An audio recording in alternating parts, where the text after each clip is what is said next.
Ada satu rasa aneh yang muncul saat kita ingin bicara, tapi suara kita sendiri terdengar asing. Seperti ada yang mengganjal, bukan di tenggorokan, tapi di dalam, di ruang yang tak terlihat, tempat kepercayaan diri dan keraguan saling bertabrakan. Menariknya, sebagian besar orang sebenarnya tidak takut bicara. Mereka takut tidak diterima. Takut kalimatnya dianggap bodoh. Takut ekspresi wajah orang lain berubah saat mendengar isi hatinya. Dan di zaman sekarang, di mana semua orang ingin bicara, tapi tak banyak yang benar-benar mendengarkan, keinginan untuk berbicara dengan jelas dan meyakinkan bukan lagi soal keahlian teknis, tapi soal keberanian. Keberanian untuk hadir utuh. Pernahkah kamu merasa lebih nyaman menulis pesan panjang daripada bicara langsung? Itu bukan sekadar pilihan gaya hidup. Itu adalah bentuk penghindaran dari ketidakterdugaan, dari kemungkinan tidak dipahami. Namun, kalau kamu ingin didengar, bukan hanya lewat telinga, tapi sampai ke hati, kamu harus bicara dengan cara yang berbeda. Bukan lebih keras, tapi lebih dalam. Dan hari ini, kita akan menyusuri 10 cara yang bisa membantumu bicara bukan hanya dengan jelas, tapi juga meyakinkan. Bukan untuk jadi pusat perhatian, tapi agar apa yang kamu katakan punya bobot, punya jiwa. Pastikan kamu menonton sampai akhir agar tidak kehilangan makna penting dari pembahasan ini. Dan jangan lupa berlangganan. Mari kita mulai. Poin 1. Membuka kejelasan dalam pengucapan. Kadang, saat seseorang bicara dengan tidak jelas, kita langsung menilai. Kurang percaya diri, ya? Atau kurang latihan, mungkin. Tapi jarang sekali kita berhenti sejenak dan bertanya, apakah memang hanya itu penyebabnya? Atau sebenarnya, suara yang kabur itu hanya bayangan dari pikiran yang belum selesai? Kejelasan dalam bicara sebenarnya bukan dimulai dari mulut. Ia lahir dari kedamaian di dalam kepala. Bayangkan, kamu ingin menyampaikan sesuatu, tapi dalam pikiranmu masih bertabrakan. Logika, keraguan, rasa takut, semua saling mendesak ingin keluar bersamaan. Lalu akhirnya yang keluar justru gumaman tak utuh, kata-kata yang ragu, artikulasi yang tertahan, seperti aliran air dari keran yang belum sepenuhnya dibuka. Pernah nggak kamu merasa, kenapa ya tadi aku ngomongnya ngaco? Padahal kamu sudah tahu apa yang ingin disampaikan. Tapi saat giliran bicara datang, tiba-tiba saja otakmu seperti membeku. Itu bukan cuma soal nervous. Bisa jadi karena ada sesuatu dalam dirimu yang belum berdamai dengan pesan itu sendiri. Dalam dunia psikologi, ini kadang muncul sebagai bentuk poverty of content. Bukan karena seseorang tidak punya isi, tapi karena susunannya masih kacau. Dan itu bisa terjadi pada siapa saja. Bahkan orang cerdas, kalau tidak tahu apa sebenarnya yang ingin ia katakan, tetap akan terdengar kosong. Tapi mari kita mundur sedikit dan lihat lebih dalam. Coba bayangkan kamu sedang presentasi. Kamu sudah hafal kontennya. Tapi satu kata kunci tidak keluar dengan jelas. Satu kata itu hilang, dan seperti efek domino, seluruh bangunan ide runtuh. Audiens kehilangan benang merah, dan kamu sendiri ikut kehilangan arah. Padahal, satu kata itu mungkin hanya perlu satu napas tenang sebelum diucapkan. Ini bukan perkara teknis semata. Bukan sekadar latihan vokal atau tongue twister. Ini soal kesadaran. Kejelasan muncul saat kamu tahu benar apa yang ingin kamu katakan. Dan lebih dari itu, kamu tahu kenapa kamu ingin mengatakannya. Banyak orang mengira kejelasan datang dari berbicara lebih keras. Tapi kenyataannya, suara yang lantang belum tentu meyakinkan. Kadang, itu hanya topeng dari isi yang belum utuh. Kita bicara keras supaya terdengar tegas, padahal dalamnya masih bingung. Menariknya, ketika kamu mulai menyusun isi pikiran dengan tenang, suara ikut berubah. Kamu jadi lebih lambat, lebih dalam. Artikulasi jadi bersih, dan ritme jadi stabil. Kamu tidak lagi terburu-buru untuk membuktikan sesuatu. Kamu hadir, dan itu cukup. Ada tanda-tanda kecil yang muncul ketika seseorang mulai jernih saat berbicara. Bukan cuma pengucapan yang bersih, tapi audiens pun mulai memperhatikan. Mereka bukan hanya sopan mengangguk, tapi benar-benar menatap dan menunggu. Mereka merasa kamu sedang mengajak berbicara, bukan menyampaikan naskah. Jadi, kalau hari ini kamu merasa belum bisa bicara dengan jelas, jangan buru-buru menyalahkan dirimu. Mungkin yang perlu kamu rapikan dulu bukan suara, tapi pikiran.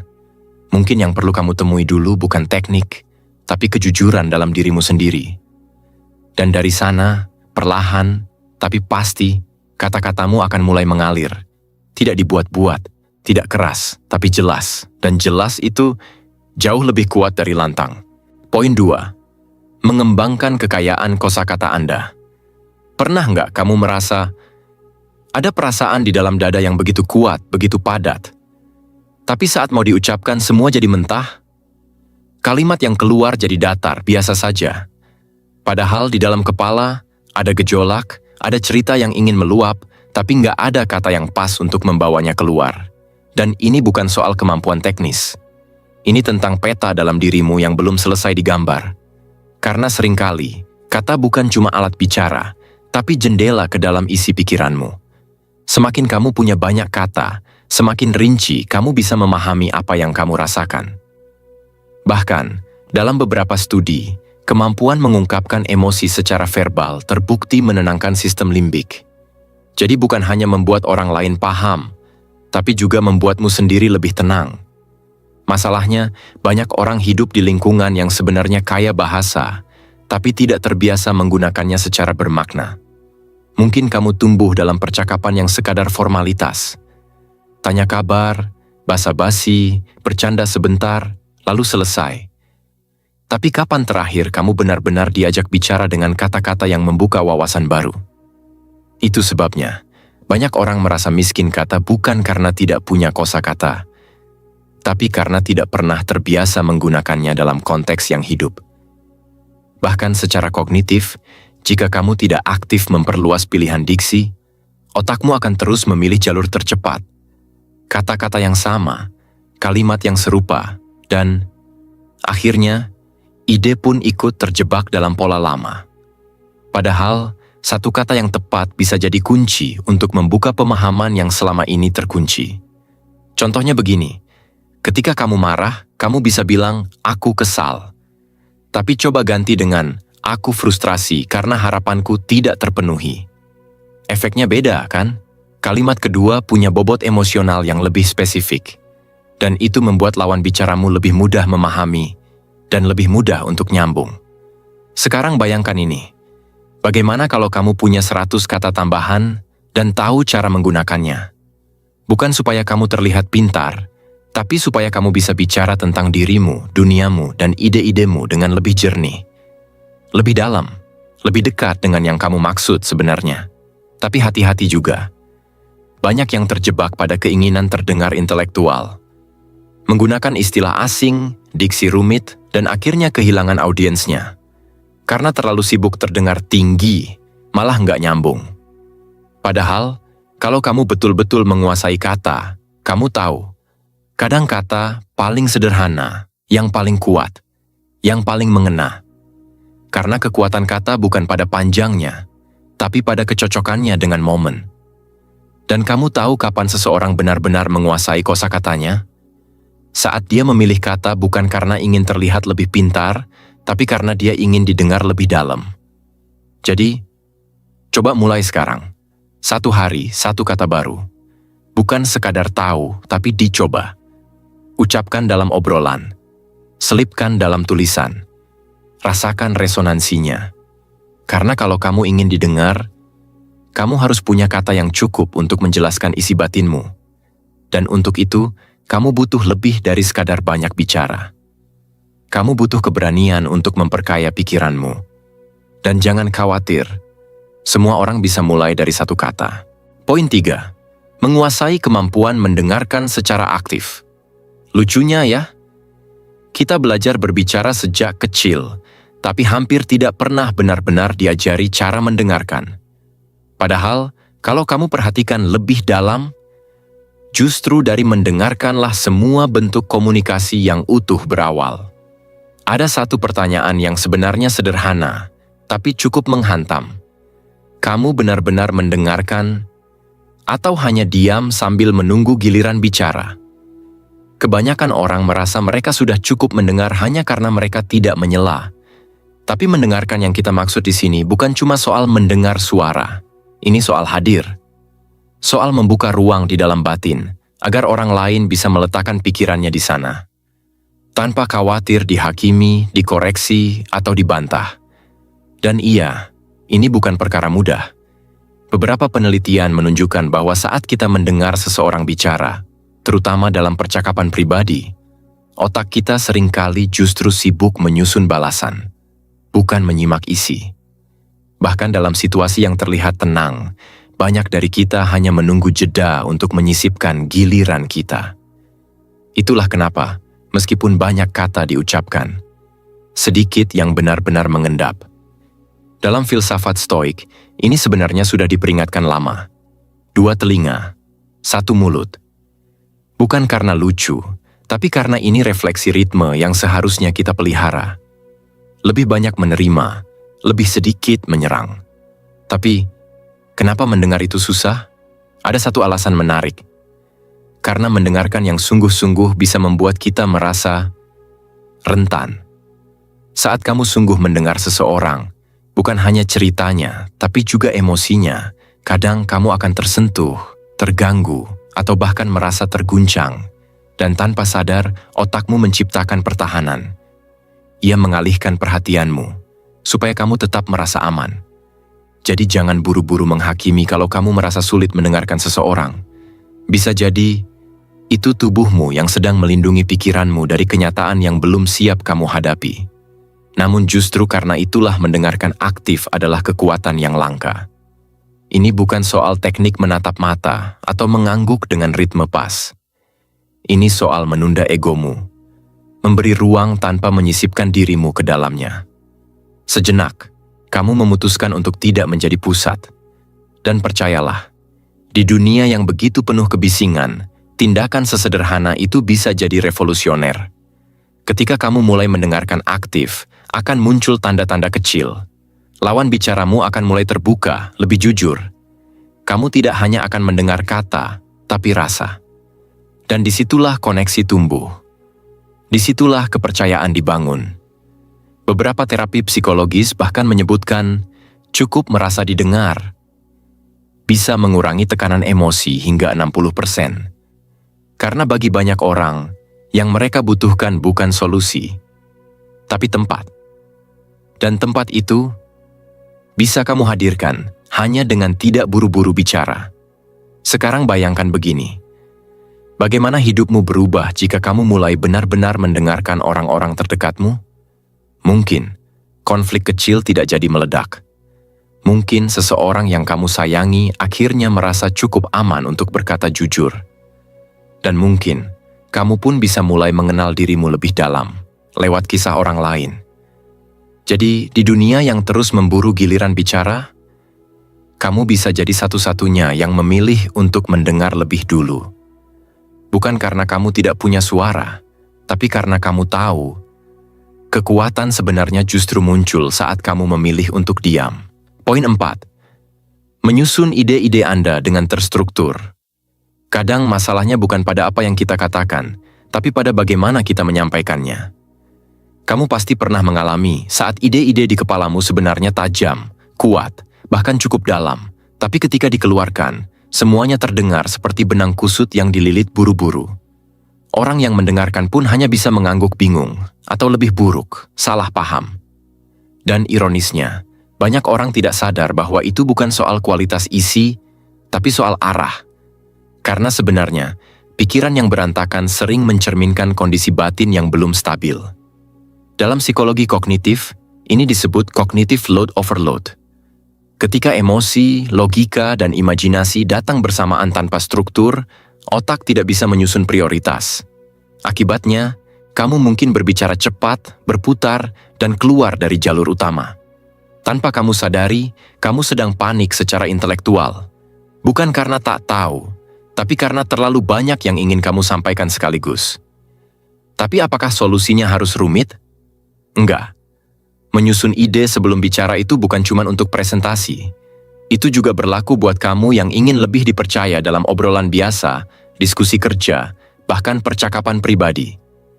Coba bayangkan, berapa banyak kesalahpahaman terjadi hanya karena kamu melewatkan satu susunan logika sederhana? Bahkan satu jeda, satu urutan kalimat bisa menentukan apakah orang akan menanggapi dengan, "Oh, aku ngerti maksudmu," atau justru diam karena tidak paham harus mulai dari mana. Salah satu pendekatan paling realistis dan banyak direkomendasikan adalah what, so what now? Kamu buka dengan fakta atau opini utama, lalu kamu sambungkan ke maknanya. Kenapa itu penting? Dan terakhir, arahkan ke tindakan atau kesimpulan. Tanpa menyadari, kamu sedang memberi GPS bagi pikiran orang lain. Dan GPS itulah yang membuat mereka terus mengikuti. Menariknya, banyak orang yang terlihat spontan sebenarnya sudah menginternalisasi struktur ini. Mereka bukan bicara tanpa arah. Mereka hanya sudah begitu terbiasa dengan kerangka berpikir, sehingga alurnya mengalir otomatis. Mereka tak butuh catatan, karena pikirannya sudah dipetakan di dalam. Dan kalau kamu pernah merasa ide kamu dianggap ngarang, bisa jadi karena kamu menyampaikannya tanpa peta. Bahkan ide brilian pun bisa terdengar samar kalau tidak diberi urutan. Buat kamu yang merasa suka kehilangan arah saat berbicara, coba praktikkan ini. Sebelum bicara, tarik napas dalam. Tahan 3 detik. Lalu tanyakan ke diri sendiri. Inti dari yang ingin aku sampaikan, apa? Kenapa itu penting? Dan setelah ini, aku ingin lawan bicaraku melakukan atau memahami apa. Dengan latihan yang konsisten, struktur ini bukan hanya membuatmu terdengar lebih tenang dan meyakinkan, tapi juga meminimalkan kemungkinan salah paham. Kamu tidak perlu jadi orang paling pintar di ruangan, tapi kamu bisa jadi orang yang paling jelas dalam menyampaikan apa yang kamu maksud. Dan percaya atau tidak, kejelasan itu adalah bentuk penghargaan tertinggi atas waktu dan perhatian orang lain. Di tengah dunia yang makin ramai, menyusun ide dengan rapi bukan hanya soal efisiensi, tapi juga soal etika komunikasi. Dan kadang, itu yang membuat suaramu benar-benar didengar. Poin 5. Menumbuhkan rasa percaya diri dalam berbicara. Ada momen yang sangat khas ketika seseorang yang biasanya diam, akhirnya memutuskan untuk berbicara. Bukan karena dia sudah sepenuhnya siap, tapi karena ada sesuatu di dalam dirinya yang sudah terlalu lama tertahan. Dan begitu kata pertama keluar, dunia tak berubah secara drastis, tapi dirinya berubah. Sedikit. Diam-diam. Perlahan. Tapi nyata. Seringkali kita membayangkan percaya diri sebagai sesuatu yang besar. Tegas. Penuh keyakinan. Tapi sebenarnya, kepercayaan diri yang paling kuat justru yang paling sunyi. Yang tak butuh sorak, tak butuh validasi, hanya butuh satu hal. Kesadaran bahwa meski tidak semua akan menerima apa yang kita ucapkan, kita tetap memilih untuk menyampaikannya. Menurut konsep self-efficacy, rasa percaya diri sejati bukan berarti kita yakin pasti berhasil, tapi kita bersedia mencoba walau tahu mungkin gagal. Itu bukan keberanian kosong, itu bentuk penerimaan, bahwa kendali ada pada upaya, bukan hasil. Tapi mari kita jujur, banyak dari kita tak terbiasa dengan itu. Terbiasa menahan, terbiasa menimbang ulang apakah yang akan kita ucapkan layak disampaikan. Kadang karena takut menyakiti, kadang karena takut terlihat bodoh, atau lebih dalam, karena pernah sangat disalahpahami. Dan tubuh kita mengingat rasa itu. Saat bicara membuat kita merasa seperti sedang membuka luka. Ini bukan drama. Ini adalah cara sistem limbik menjaga kita dari ancaman sosial. Dalam studi neuropsikologi, antisipasi berbicara di depan umum memicu aktivitas amigdala, bagian otak yang juga aktif saat merasa terancam. Jadi jika kamu sering gugup, gemetar, suara patah, mungkin bukan karena kamu lemah, tapi karena tubuhmu sedang melindungimu dari luka yang dulu pernah ada. Tapi menariknya, tubuh bisa diajak berdamai. Lewat exposure yang bertahap. Mulai dari lingkungan paling aman, bicara sendiri di cermin, lalu obrolan ringan dengan teman yang bisa dipercaya. Sampai akhirnya kamu masuk ke ruang yang lebih besar. Dan di setiap tahap itu, Kamu bukan hanya membangun kemampuan berbicara, kamu sedang mengajarkan tubuhmu bahwa kamu aman, bahwa suara yang keluar itu tidak akan menghancurkanmu. Dan perlahan, kamu mulai mengenal sinyal-sinyal baru. Kamu tidak lagi tergesa-gesa menyelesaikan kalimat. Kamu mulai nyaman menatap mata lawan bicara. Kamu tidak langsung membetulkan diri saat ada jeda. Dan itulah tanda kamu mulai hadir secara utuh. Percaya diri itu bukan volume, bukan gaya tubuh atau tempo cepat, tapi kehadiran. Orang yang hadir saat berbicara, meski suaranya lembut, akan lebih didengar daripada yang keras tapi tidak hadir. Di sisi lain, percaya diri juga bukan soal tampil terus. Kadang, diam adalah bentuk paling tinggi dari keyakinan batin. Karena kamu tahu kapan saatnya berbicara dan kapan saatnya hanya mendengarkan dengan tenang. Jadi, kalau hari ini kamu merasa belum cukup percaya diri, tidak apa-apa, tapi mulai saja. Sedikit, dengan perlahan. Karena kamu tidak butuh izin untuk merasa yakin atas suara yang kamu miliki. Dan kamu tidak perlu menunggu jadi sempurna untuk mulai didengar. Poin 6. Menyesuaikan pesan Anda dengan siapa yang mendengarkan. Pernah nggak kamu merasa kamu sudah menyampaikan sesuatu dengan jujur, tapi orang yang kamu ajak bicara tetap tidak paham maksudmu? Atau lebih ekstrim lagi, malah salah paham.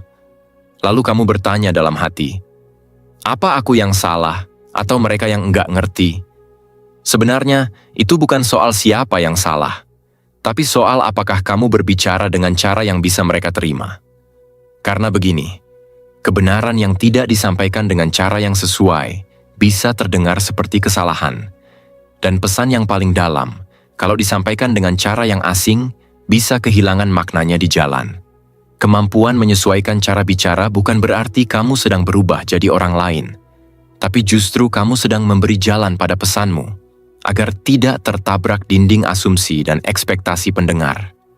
Dalam komunikasi interpersonal, ini disebut resonansi. Dan resonansi itu muncul ketika gaya bicaramu nyambung secara emosional dengan siapa yang kamu ajak bicara. Ada yang butuh penjelasan pelan, ada yang perlu disampaikan dengan sedikit canda. Ada juga yang baru bisa menerima pesan kalau kamu menggunakannya dalam bahasa yang mereka pahami sehari-hari. Tapi, disinilah letak dilema yang lebih dalam. Bagaimana membedakan penyesuaian yang lahir dari empati dan yang justru menjauhkan kamu dari dirimu sendiri. Beberapa orang begitu ingin diterima, sampai mereka lupa menyampaikan pesan aslinya. Suaranya jadi seperti gema dari harapan orang lain. Gaya bicaranya berubah-ubah, tapi isinya kehilangan akar. Dan lama-lama, mereka kelelahan. Karena merasa harus menjadi 1000 versi diri hanya untuk bisa didengarkan. Dalam studi komunikasi adaptif, penyesuaian gaya bicara memang meningkatkan penerimaan dan kepercayaan. Tapi ketika itu dilakukan tanpa kesadaran dan niat yang jujur, justru bisa terasa seperti manipulasi halus. Dan tubuh manusia punya kepekaan bawaan. Kita bisa mencium sesuatu yang tidak otentik, bahkan sebelum sadar alasannya. Jadi apa kuncinya? Bukan mengubah isi pesan, tapi cara membawa pesan itu ke dalam ruang orang lain, dengan kelembutan, bukan paksaan, dengan pemahaman, bukan penghindaran. Gaya bicara bukan kostum, tapi kendaraan. Dan kendaraan yang baik tidak mengubah penumpangnya, tapi membawanya sampai tujuan. Menyesuaikan cara bicara artinya kamu cukup peka untuk tahu siapa yang kamu ajak bicara, bagaimana latar belakang mereka, dan bagaimana mereka biasa memproses informasi. Tapi kamu juga cukup dewasa untuk tidak kehilangan esensi dari apa yang kamu bawa. Ini keseimbangan yang tidak selalu stabil, tapi bisa dilatih. Kamu tahu kamu masih jadi dirimu saat setelah bicara. Kamu tetap merasa utuh. Tidak merasa seperti habis acting. Tidak merasa menjual nurani demi penerimaan. Dan yang menarik, saat kamu mulai berbicara dengan cara yang cocok dengan pendengarmu, tanpa kehilangan kejujuranmu, mereka akan merasa lebih dekat. Bukan hanya secara kata, tapi secara energi. Karena komunikasi yang tepat selalu melampaui apa yang terdengar. Jadi kalau kamu ingin didengar, bukan hanya ucapkan yang benar, tapi ucapkan dengan cara yang bisa mereka terima. tanpa perlu kehilangan siapa dirimu. Poin 7. Membangun keterampilan berbicara di depan umum. Kamu pernah merasa, suara sudah siap, isi kepala pun lengkap, tapi giliran berdiri di depan orang banyak, semua lenyap. Suara tercekat, tangan dingin, dan seisi ruangan mendadak seperti dunia lain. Padahal, hanya beberapa menit lalu kamu merasa penuh kendali. Kenapa bisa begitu? Karena tubuhmu, tanpa kamu sadari, sedang mencoba melindungimu. Ia kira kamu dalam bahaya. Bukan karena kamu salah, tapi karena sistem pertahanan lamamu yang dibentuk sejak kamu dulu mungkin pernah ditertawakan, dikoreksi keras, atau bahkan diam-diam merasa tidak layak, masih hidup di dalam sana. Fobia berbicara di depan umum itu bukan soal malu, tapi soal otak yang menyangka kamu sedang dalam ancaman sosial. Tapi kabar baiknya, kamu bisa melatih ulang itu semua. Bicara di depan umum bukan bakat, tapi keahlian. Dan seperti semua keahlian, ia bisa dilatih. Pelan-pelan. Tidak perlu langsung menjadi orator. Cukup berani ambil satu langkah kecil. Misalnya, berbicara pada 2 orang yang kamu kenal. Atau merekam dirimu sendiri sambil menjelaskan topik sederhana. Di situ, tubuhmu mulai belajar bahwa tampil itu aman. Bahwa kamu tidak sedang diserang, hanya sedang didengarkan. Kita kadang lupa bahwa suara punya daya. Dan bukan karena kerasnya, tapi karena kejujuran di baliknya. Bahkan suara yang bergetar bisa menyentuh, selama ia keluar dari tempat yang benar, dari hati, bukan dari ambisi. Menurut riset, orang yang sering tampil di depan umum sering dianggap pemimpin. Bukan karena mereka tahu segalanya, tapi karena mereka berani berdiri. Meski belum sempurna. Sosial kita, entah sadar atau tidak, merespons ketegasan dengan persepsi otoritas. Maka bukan hal aneh jika yang berbicara lancar justru lebih dipercaya, meski isinya belum tentu paling tepat. Nah, inilah yang bisa jadi bahaya sekaligus peluang. Bahaya, karena suara kosong bisa jadi alat persuasi yang menyesatkan. Peluang, karena jika kamu benar-benar membawa niat baik dan isi kepala yang bergizi, kamu bisa menyampaikannya dengan cara yang menjangkau lebih luas. Dan itu bukan lagi soal kepercayaan diri, tapi soal tanggung jawab moral. Kamu bisa mulai dari satu prinsip. Tampil bukan untuk dipuji, tapi untuk berbagi. Dari situ, gugupmu berubah jadi energi. Lalu kamu belajar mengelola napas, postur, dan kehadiranmu. Kamu mulai tahu kapan diam itu bagian dari kekuatan, bukan kelemahan. Dan pelan-pelan, kamu membangun kehadiran. Aura, getaran. Energi batin yang membuat orang ingin mendengarkan, bahkan sebelum kamu membuka suara. Jadi kalau selama ini kamu merasa bicara di depan umum adalah medan pertempuran, ubah cara pandangnya. Anggap itu taman bermain, tempat kamu bereksperimen. Belajar jatuh, lalu berdiri lagi. Dan tanpa sadar, kamu sedang membentuk dirimu sendiri. Menjadi pribadi yang bukan hanya didengar, tapi juga dikenang. Poin 8. Menggunakan menulis untuk mempertajam kemampuan berbicara. Coba bayangkan ini. Kamu duduk sendirian, hanya ditemani secangkir kopi dan lembar kosong. Tidak ada audiens, tidak ada tekanan. Tapi di situ, di antara jeda pena yang bergerak dan pikiran yang mengalir, kamu sedang menyusun suara. Suara yang nanti akan keluar dengan lebih utuh, lebih jernih, lebih kamu. Menulis bukan pelarian dari berbicara. Justru ia fondasi yang diam-diam membentuk kualitas setiap ucapanmu. Karena saat kamu menulis, kamu tidak hanya menyusun kata, tapi menyusun pikiran. Dan hanya pikiran yang sudah tersusun yang bisa mengalir dengan tenang saat dibicarakan.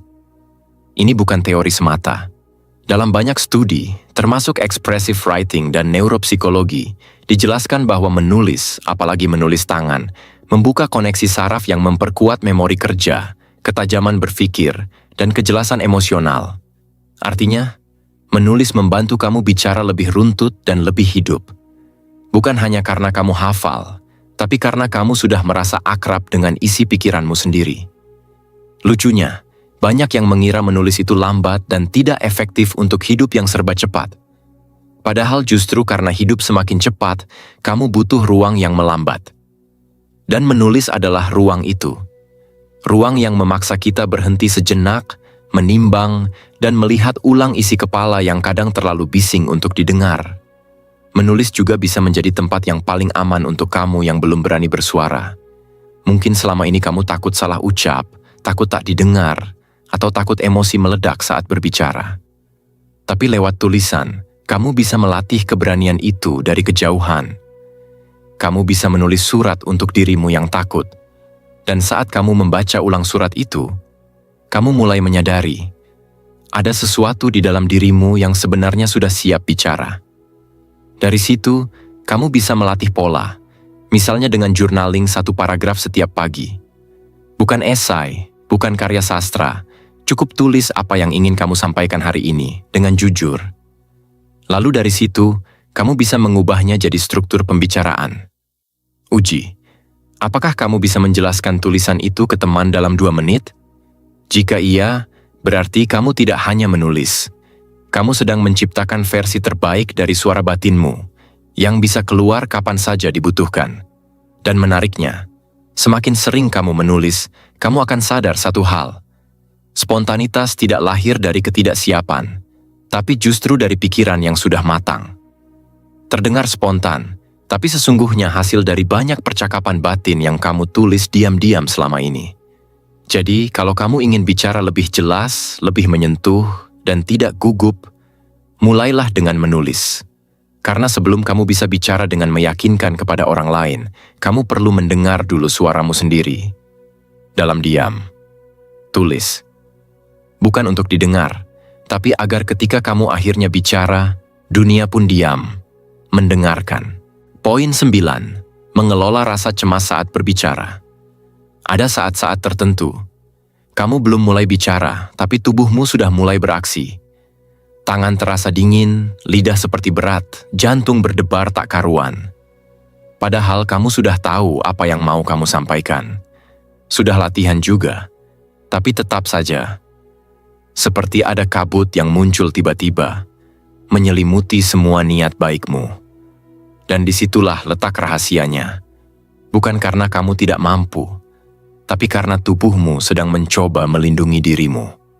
Cemas saat berbicara bukan kelemahan, itu mekanisme alami. Sistem limbik dalam otak, terutama bagian amigdala, memang dirancang untuk mendeteksi potensi ancaman. Masalahnya, ia tidak bisa membedakan antara bahaya nyata dan tatapan audiens. Ia hanya tahu, kamu diperhatikan, maka kamu sedang terancam. Maka ia memicu reaksi, keringat dingin, napas pendek, pikiran blank. Tapi coba pikirkan ini. Apa benar kamu sedang diancam? Atau kamu sedang bertumbuh? Seringkali, rasa cemas justru muncul karena kamu sedang berada di perbatasan antara siapa kamu hari ini dan siapa kamu bisa jadi besok. Dan tubuhmu belum terbiasa. Ia panik sedikit, tapi itu wajar. Bahkan sehat. Karena cemas, bila dikelola, bisa menjadi bahan bakar, bukan rem. Dalam beberapa penelitian psikologi, strategi reappraisal terbukti efektif. Mengubah persepsi cemas menjadi tanda bahwa kamu siap. Jadi bukan berkata dalam hati, "Aduh, aku takut," tapi pelan-pelan ubah jadi, "Oke, aku bersemangat." Coba rasakan bedanya. Kalimat yang sederhana itu punya energi berbeda. Ditambah dengan satu hal kecil, napas. Tarik perlahan 5 detik, tahan sejenak, lalu keluarkan. Ini bukan teknik spiritual aneh-aneh, ini murni fisiologi. Pernapasan seperti itu menenangkan amigdala, menyalakan sistem parasimpatis yang membuat kamu merasa kembali punya kendali. Dan jangan remehkan kekuatan pembuka. Satu kalimat pembuka yang sudah kamu siapkan bisa jadi jangkar, penentu apakah kamu akan terbata atau mengalir. Karena setelah itu, tubuh mulai menyesuaikan. Kata demi kata jadi lebih lancar. Suara jadi lebih mantap. Kamu akan merasa seperti sedang berdiri di dalam suara sendiri. Tentu, tidak selalu berhasil di awal. Kadang kamu masih akan gemetar, tersendat, salah ucap. Tapi pertanyaannya adalah, apa kamu akan berhenti, atau kamu akan terus bicara walaupun cemas? Karena disitulah keberanian sebenarnya. Bukan ketika kamu tak lagi takut, tapi ketika kamu tetap melangkah meski gemetar. Dan ajaibnya, momen-momen seperti itu seringkali jadi titik balik. Ketika kamu berdiri, bicara, dan ternyata audiens mendengarkan. Tidak menertawakan, tidak menghakimi. Justru mungkin mereka tersentuh, karena mereka juga tahu rasanya takut. Itulah kenapa Stoik percaya. Bicara bukan tentang menyihir orang lain dengan kepercayaan diri palsu, tapi tentang hadir dengan tenang meski belum sempurna, dan mengizinkan kata-kata keluar dari keberanian yang utuh, bukan dari upaya menutupi kegugupan. Jadi, lain kali kamu cemas, jangan buru-buru mengusirnya. Dengarkan, ajak dia bicara, karena bisa jadi rasa cemas itu adalah pintu, dan kamu tinggal memilih, mau tetap berdiri di depan pintunya, atau membukanya, dan melangkah masuk. Poin 10. Mengembangkan kemampuan komunikasi Anda secara menyeluruh. Ada satu momen hening, yang terasa lebih jujur dari 1000 kata. Dan justru disitulah komunikasi yang sebenarnya mulai, bukan di bibir, tapi di batin. Kita sering berpikir bahwa yang paling penting adalah bisa bicara lancar, meyakinkan, penuh percaya diri. Tapi, pernah nggak kamu bertemu seseorang yang tidak banyak bicara, tapi setiap katanya menenangkan? Yang tidak memaksa untuk didengar, tapi justru membuatmu ingin mendekat? Nah, itulah tanda bahwa komunikasi sejati bukan sekadar soal teknis, tapi tentang cara hadir, cara meresapi momen, cara mengatur energi di antara kata-kata. Kemampuan komunikasi yang utuh bukan dibangun dari satu arah saja. Bukan cuma soal bisa ngomong, tapi bagaimana kamu mendengar, bagaimana kamu memproses, dan lebih penting lagi, bagaimana kamu tetap jujur pada dirimu saat menyampaikan sesuatu ke orang lain. Karena banyak orang sebenarnya bisa bicara. Tapi kenapa tetap merasa sendiri? Kenapa tetap tidak nyambung? Jawabannya sederhana tapi tajam.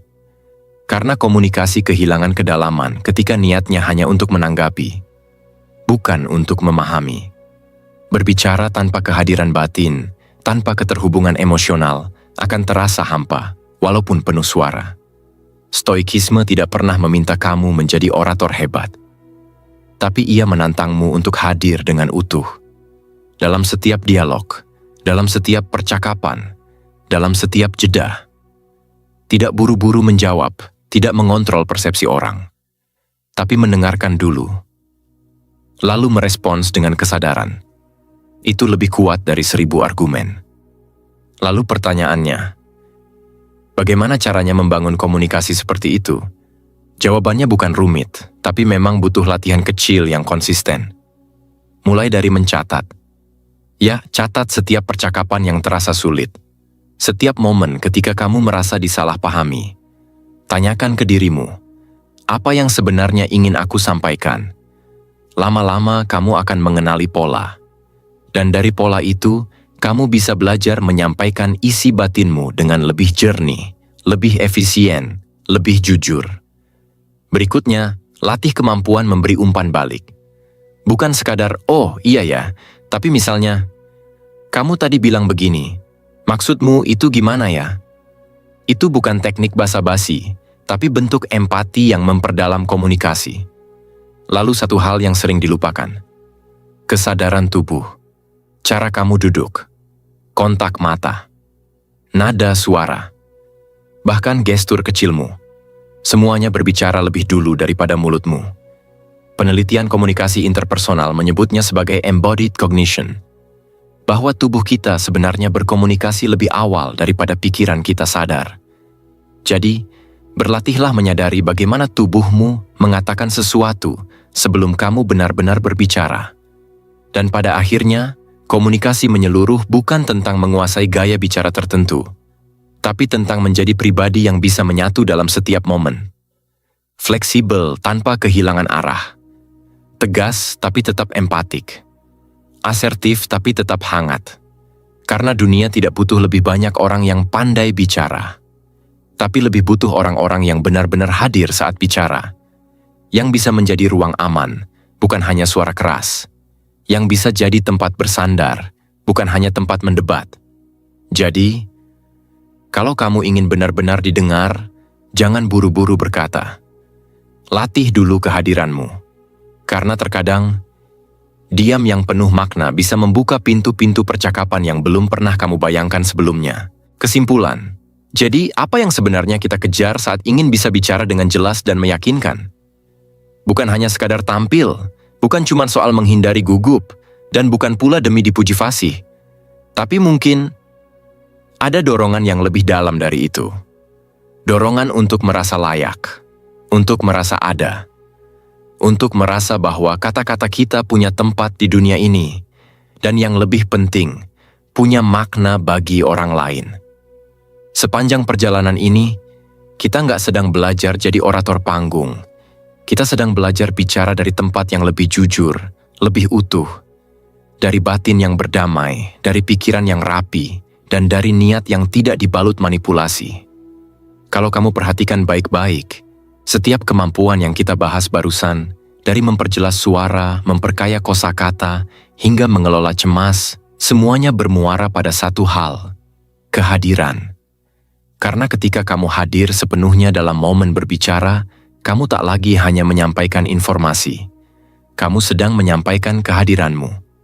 Dan kehadiran tidak bisa dipalsukan.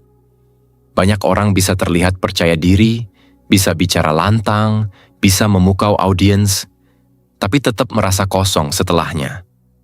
Kenapa? Karena bukan suaranya yang tidak cukup keras, tapi hatinya belum cukup hadir. Kata-katanya tidak berakar dari kejujuran batin, tidak punya nyawa untuk ditinggalkan dalam pikiran orang lain. Di sisi lain, kamu bisa berbicara pelan, dengan jeda, dengan napas, dengan ruang. Tapi kalau kamu benar-benar hadir, audiens akan diam. Bukan karena takut, tapi karena mereka merasa dilibatkan. Mereka merasa dihargai. Mereka merasa sedang diajak bicara, bukan sedang ditonton. Kamu nggak perlu sempurna untuk bisa didengar. Kamu cukup nyata. Dan kalau selama ini kamu merasa takut bicara, cemas, atau merasa tidak punya tempat untuk menyampaikan isi kepala, itu bukan akhir dari segalanya. Justru itu adalah titik awal yang sangat jujur. Karena dari sana, kamu bisa mulai menata, mulai menyusun ulang, mulai memaafkan pengalaman pahit yang dulu membuatmu ragu untuk bicara. Kamu tidak perlu menjadi versi orang lain. Yang kamu butuhkan hanya keberanian kecil untuk muncul. Sedikit demi sedikit. Lalu teruskan. Dan saat itu terjadi, saat kamu berdiri, menyampaikan sesuatu, dan merasakan mata-mata yang mendengarkan bukan karena kagum, tapi karena mereka merasa terhubung, disitulah kamu sadar. Ternyata kamu memang layak untuk didengar. Bukan karena kamu sempurna, tapi karena kamu utuh. Inilah inti dari pembicaraan kita hari ini. Bukan trik instan, bukan jurus sulap komunikasi, tapi perjalanan pelan, reflektif, dan manusiawi menuju cara berbicara yang jernih dan meyakinkan. Karena kamu sudah mengenal siapa yang sedang berbicara. Dan sebelum kita benar-benar selesai, terima kasih sudah mendengarkan sampai di sini. Kalau kamu merasa video ini menyentuh sesuatu dalam dirimu, atau mungkin membuatmu melihat proses berbicara dari sudut yang berbeda, jangan lupa berlangganan.